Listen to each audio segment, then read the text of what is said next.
Before we get into the project, we're just gonna really quickly introduce ourselves. So I'm Nathan Tran, and I was the product manager as well as one of the data scientists for this project.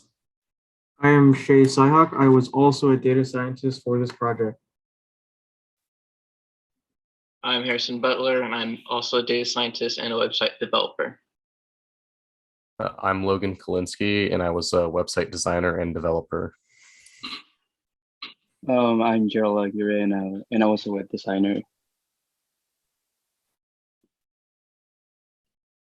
I'm Vraj Prajapati, and I was a website designer. And then, as you can see, Hyrum Hansen was our lovely instructor. So our project is called the Agurrie bot. It is a sentiment analysis based project that basically just takes in a piece of text. It'll return the emotion that it thinks you're feeling and give you some advice. So let's try it. So we have prepared some set things that we want to test, but if you guys have any phrases that you guys want to put into the bot, just type them in the chat.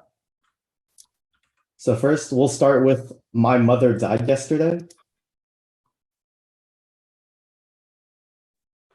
Here it says Master Agurrie senses that you are feeling grief and sadness, so he's going to advise that grief is not a sign of weakness, nor lack of faith. It is the price of love.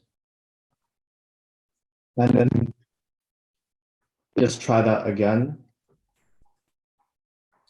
It senses that you are feeling grief, and this time it'll advise you that it is the place where the light enters you. And then another tricky try is "I'm getting married tomorrow," to which Master Agurrie senses that you are feeling approval and advises that you make eye contact and smile when you express approval. One more time. This time, he senses that you are feeling excitement, so he advises to keep it under control. Don't let your excitement turn into hysteria. And then just one more little weird quote. "Every night, the black moon howls with despair, knowing that it can never be with its lover again." Master Agurrie is feeling anger, which he advises, "Don't let your anger turn into hatred. It's not worth it." And so does anyone in the audience have any quotes they want to try out?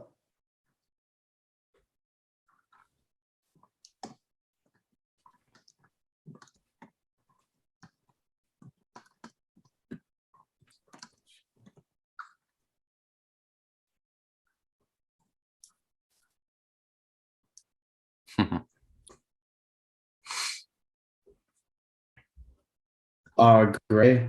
Harrison gave me that quote. I don't know what it's from. Let's try this. "I'm sad 32-bit integers sometimes round incorrectly." To that, Master Agurrie senses you're feeling sadness, and he advises to that the greatest wealth is to live.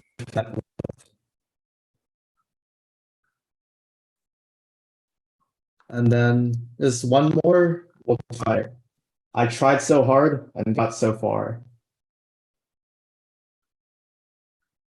Oh, to that, he senses that you're feeling approval and desire.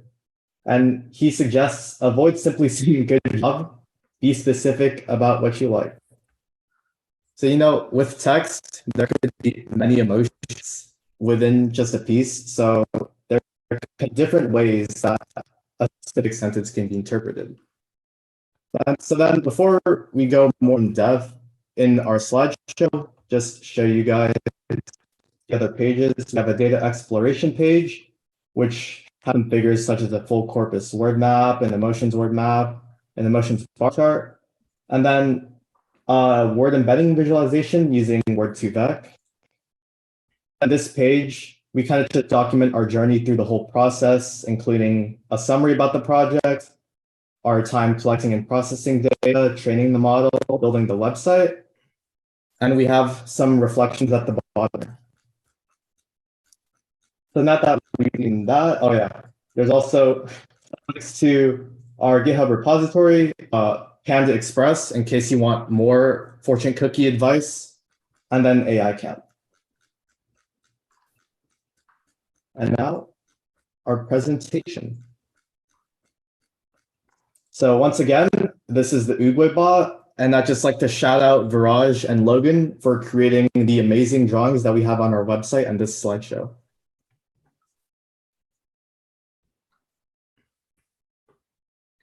So now I will take it from here. So as seen before, our project went with a model that can predict emotions within the user input, then give a corresponding piece of philosophical advice based on emotional and sentiment analysis of the user input. Therefore, this model was seen on screen as the Oogway bot, which we all had agreed on as a name, was inspired by the philosophical ideas of Master Oogway, as it seemed appropriate due to the nature of our model being based on a sentiment analysis model that me and Nathan decided that would be a good idea for his therapist, as said earlier. So continuing from that, the training for this entire model was actually pretty extensive, as it took us roughly an hour to train on, though as we learned more about our model and how to make it function, it only got better. Though for our data sets, I'll go over a quick review, as we went through multiple websites to find a data set that was large enough for our model that can accurately determine certain emotions from user input. Of course, this was not perfect considering the fact this emotion data set had originated from Reddit, as even though it was perfect with about, I'd say, 150,000 phrases and emotions. Training it, we had trained it on a model of a text file, which each phrase with the corresponding emotion separated by semicolon. Therefore, when the user inputs provided as a phrase of quote unquote, my goldfish died, the then trained model will analyze the phrase and then respond with the corresponding emotion of sadness or grief. However, this is not all due to the fact that we wanted the model to give a piece of philosophical advice in addition.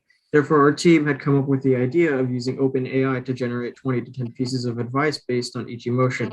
With this, we had processed this new data set the same way as we did with our first data set, which we called the fortune cookie data set.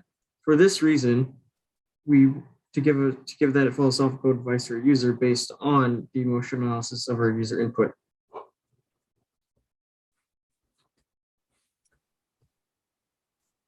All right, wait. For Shae, did we ever add in the Rock as one of the fortunes? Because I know you want.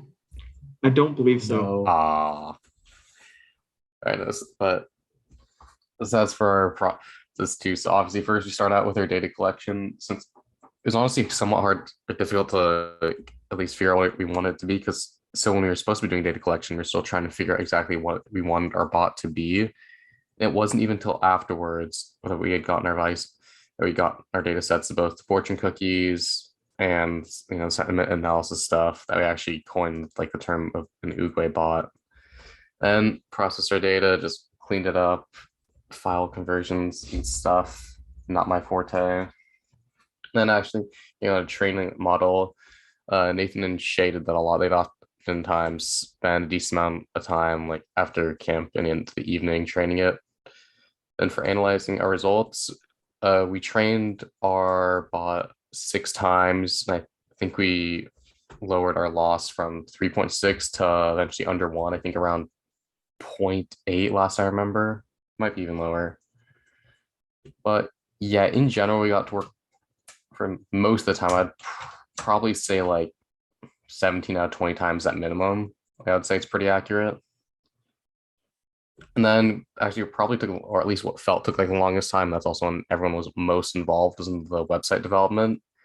Because even then, because then we still have plenty of ideas, and some stuff we couldn't include because it's all like too ambitious as well. Like one of the ideas was basically almost to change like literally everything in the bootstrap to be almost like hand drawn in a sense. But I'm just getting ahead of myself. It's not entirely relevant.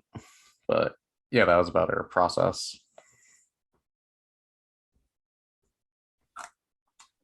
So the different mechanisms behind our model. So first off, we used AI text gen to learn the data, learn different sentiment from data. And one of the hardest parts about that is that AI text gen doesn't really know like how to get emotion from text. So we had to come up with a really creative solution to doing that. And what we did was we found training data that had a statement and then had emotions. And what we did was we had the statement and separated it from the emotion with a semicolon. So that way it learned to associate certain statements to certain emotions. And that way it was able to learn and, propagate it, like this words mean that, these phrases mean this. And it ended up at the beginning not looking too well. Our initial training, it really just wasn't producing results that made sense. Like it was like saying I had a great day, and then it would say sadness. So it seemed a little random at first, but after we trained it and we got our loss down from what was said, like 3.5 to below 1, it started having really good results. They were pretty consistent. They were accurate. I was really glad to see that. It was really cool. We also saw that when we were inputting our data for the model to understand, there's a lot of issues. Like it had to be very specific. So we had to do a lot of processing and formatting in order to make sure that the bot understood what it was given and could output the correct results. And then, of course, after we did that, we had the idea to make it so whatever emotion that text had, we would give advice for it. And I think that was really cool. And that's kind of like how our model worked. It was just associating the phrase with an emotion, and it ended up working out.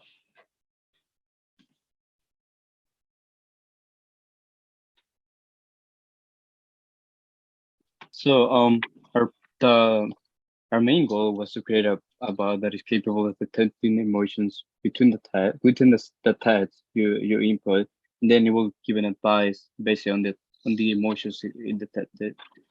So our first goal will be to teach new people the concept of AI, and more specifically teaching people how to analyze text using AI detection. Our second goal will be to also help people, but in this way more, especially social awkward people who would like to understand that's emotions. Our third goal will be to improve our product in the future. Some ideas that we have will be to implement a feedback system, which will help us to improve our product based on user requirements. And we will also like to create an app for our product. Thank you.